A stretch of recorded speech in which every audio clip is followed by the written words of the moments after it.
신명기 21장 1절 14절 말씀입니다. 내 하나님 여호와께서 내게 주어 차지하게 하신 땅에서 피살된 시체가 들에 엎드러진 것을 발견하고 그 쳐 죽인 자가 누구인지 알지 못하거든 너희의 장로들과 재판장들은 나가서 그 피살된 곳의 사방에 있는 성읍의 원근을 잴 것이요 그 피살된 곳에서 제일 가까운 성읍의 장로들이 그 성읍에서 아직 부리지 아니하고 멍에를 매지 아니한 암송아지를 취하여 그 성읍의 장로들이 물이 항상 흐르고 갈지도 않고 씨를 뿌린 일도 없는 골짜기로 그 송아지를 끌고 가서 그 골짜기에서 그 송아지의 목을 꺾을 것이요 레위 자손 제사장들도 그리로 갈지니 그들은 내 하나님 여호와께서 택하사 자기를 섬기게 하시며 또 여호와의 이름으로 축복하게 하신 자라 모든 소송과 모든 투쟁이 그들의 말대로 판결될 것이니라. 그 피살된 곳에서 제일 가까운 성읍의 모든 장로들은 그 골짜기에서 목을 꺾은 암송아지 위에 손을 씻으며 말하기를 우리의 손이 이 피를 흘리지 아니하였고 우리의 눈이 이것을 보지도 못하였나이다.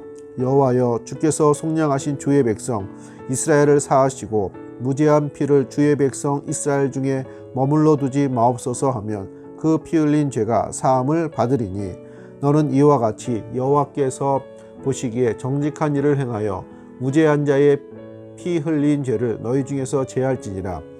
내가 나가서 적군과 싸울 때에 내 하나님 여호와께서 그들을 내 손에 넘기심으로 내가 그들을 사로잡은 후에 내가 만일 그 포로 중에 아리따운 여자를 보고 그에게 연연하여 아내를 삼고자 하거든 그를 내 집으로 데려갈 것이요 그는 그 머리를 밀고 손톱을 베고 또 포로의 의복을 벗고 내 집에 살며 그 부모를 위하여 한 달 동안 애곡한 후에 내가 그에게로 들어가서 그의 남편이 되고 그는 내 아내가 될 것이요 그 후에 내가 그를 기뻐하지 아니하거든 그의 마음대로 가게 하고 결코 돈을 받고 팔지 말지라 내가 그를 욕보였은즉 종으로 여기지 말지니라.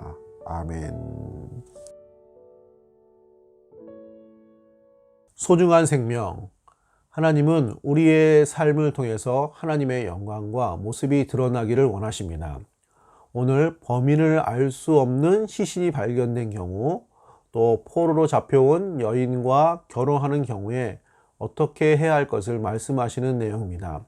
하나님은 각각의 상황 속에서 생명을 소중히 여기시는 하나님의 모습을 만들어가기를 원하시는 모습을 살펴볼 수가 있겠습니다.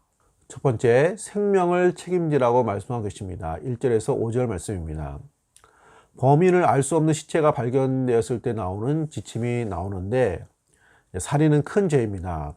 사람이 하나님의 형상으로 만들어졌기 때문에 살인을 하는 것은 하나님의 형상을 파괴하는 죄입니다. 10계명의 제6계명에 해당합니다. 그래서 생명을 나타내는 피를 흘리는 것을 또 피를 먹는 것을 구약에서는 금지하고 있습니다. 자, 범인이 알 수 없는 이런 살인이 발생된 경우라면 가까운 지역의 장로들과 제사장들이 이 문제를 처리하도록 하셨습니다. 장로들은 백성들의 대표입니다. 결국 마을 공동체가 이 문제와 이 책임을 지라는 것입니다. 2절에 보시면 너희의 장로들과 재판장들은 나가서 그 피살된 곳의 사방에 있는 성읍의 원근을 잴 것이요. 여기서 재판장 역할은 제사장들이 이 재판장 역할을 감당했습니다. 판단을 하나님의 말씀, 율법의 기준으로 판단을 하는 것입니다. 5절에 그들이 말대로 판결될 것이라.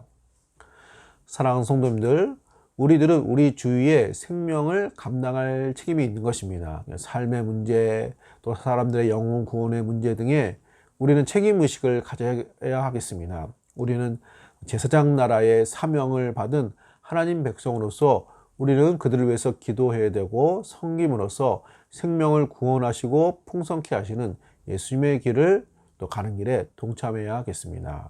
두 번째, 죄를 처리하고 감당하라고 말씀하고 계십니다. 6절에서 9절까지 말씀입니다.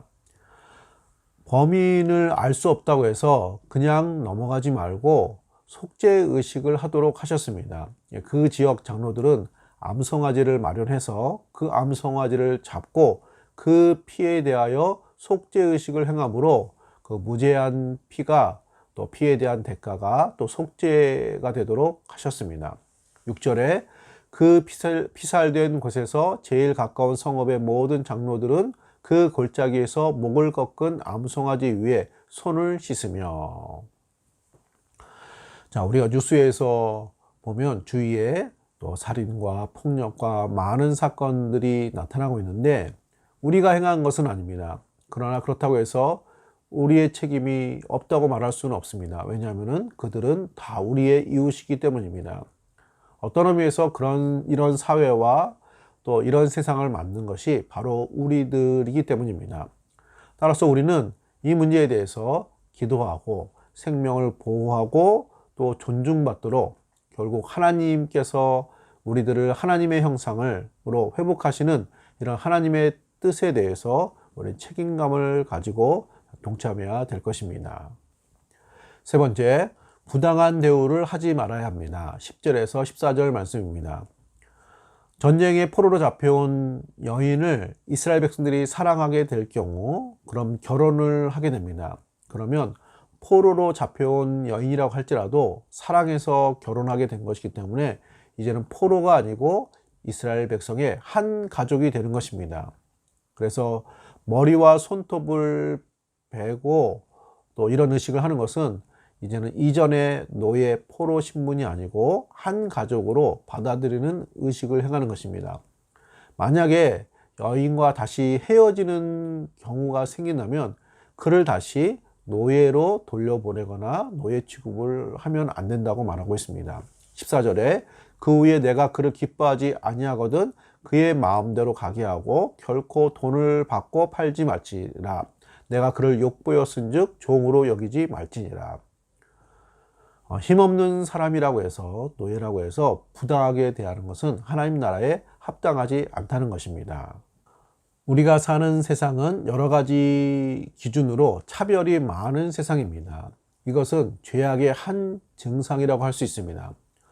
그래서 복음이 들어가는 곳에는 사회적 차별이 완화되어지고 많은 부분 사라지는 역사를 우리는 알 수가 있습니다.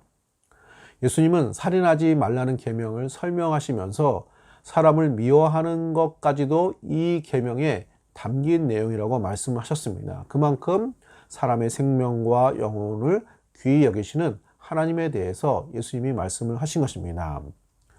우리는 생명을 소중히 여기시는 하나님의 은혜로 우리 구원받고 성도로서 믿음 생활을 감당하고 있습니다.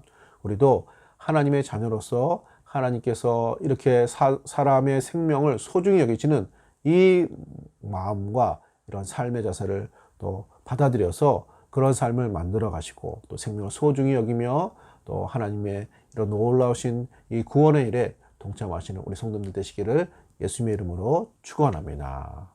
아멘. 오늘의 기도입니다. 들판에 버려진 시신과 같았던 저희를 위해 예수님 십자가를 짊어지셨습니다. 우리들도 생명과 영혼을 소중히 여기며 가정과 이웃을 돌보게 하여 주옵소서. 계명을 따라서 사랑을 실천하는 신앙생활이 되게 하여 주옵소서. 은혜가 풍성하신 우리 아버지 하나님 죽은 영혼을 살리시기 위해서 하나님 이 땅에 낮은 자리에 사람의 아들로 오셔서 우리를 위하여 값진 생명의 피를 십자가에 흘리심으로 우리를 구원하시고 주의 자녀 삼으시고 주의 백성 삼아 주셨습니다. 이처럼 우리의 생명과 우리의 영혼을 사랑하신 하나님의 은혜로 우리가 주의 자녀 주의 백성의 길을 걷게 되었습니다. 하나님 이런 하나님의 뜻과 마음을 우리가 본받아서 우리들도 하나님을 사랑할 뿐만 아니라 우리의 이웃의 생명과 그들의 영혼을 소중히 여기며 돌보는 또 주님의 길 또 따르게 하여 주옵소서. 또 하나님을 사랑하고 이웃을 사랑하는 것이 가장 큰 계명이라고 말씀해 주셨습니다. 이런 사랑을 실천하는 우리들의 신앙생활 되게 하여 주시기를 소원합니다.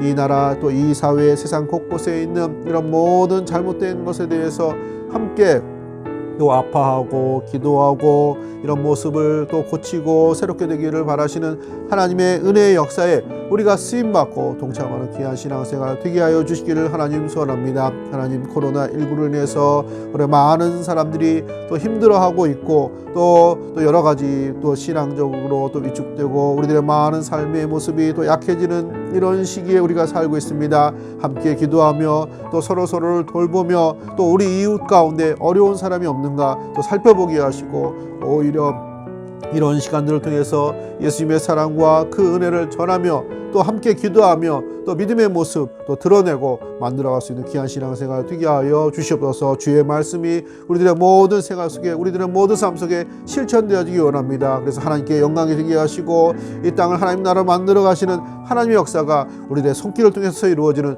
놀라운 역사 나타나게 하여 주옵소서. 감사드리며 거룩하신 예수님의 이름으로 간절히 기도드립니다. 아멘.